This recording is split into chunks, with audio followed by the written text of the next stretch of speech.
Be informed. Be alert. The information you need to know about COVID-19 vaccine.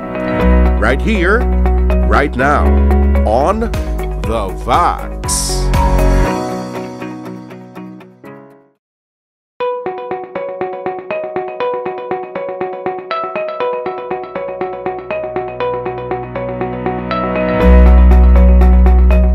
Long-term effects ng coronavirus, kung di ka-develop kita, may mga secondary infection ng virus, develop man kita pneumonia. So, that's part of the infections ng virus.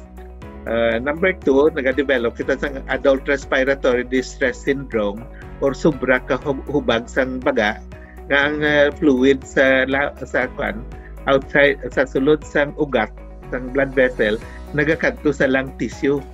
So nagatiga ang lung tissue ta. Daw mag-injection na kundi ang inagyan sa injection gahubag, gahabok. So amo nagakatabo no kay gadamo ang fluids, ga-attract fluids, guba na ang integrity sang blood cells at ang blood vessel. So ang fluid, ang blood naga-exude to the lung tissue. So gatiga ang lung tissue. So amo na ang hapo ang pasyente. These are the short-term effects.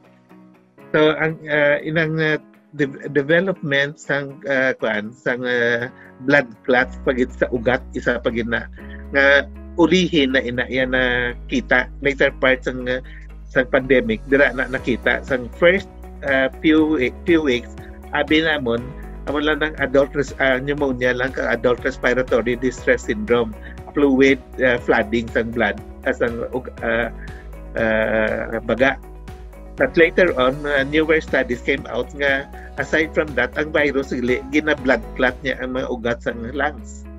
So we were giving medications for pneumonia, for adult respiratory distress syndrome, kag wala na notice until later part nga ang ugat gali barado, naga-blood clot, nagatiliga ang dugo. So within a few weeks, na-realize na that's why kadasig sang pagbulos man sa pagdugang sa treatment nga ginapalabnaw gintudo ang dugo sa COVID. So these are the short-term effects ng COVID.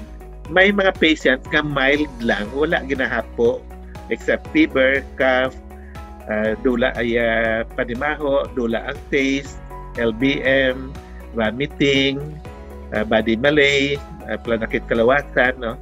Pero ang severe nga form amo nang sa baga nga kadto with about 5 to 10% sang infected patients will have that. And these are amo ning pa hospital ginamon.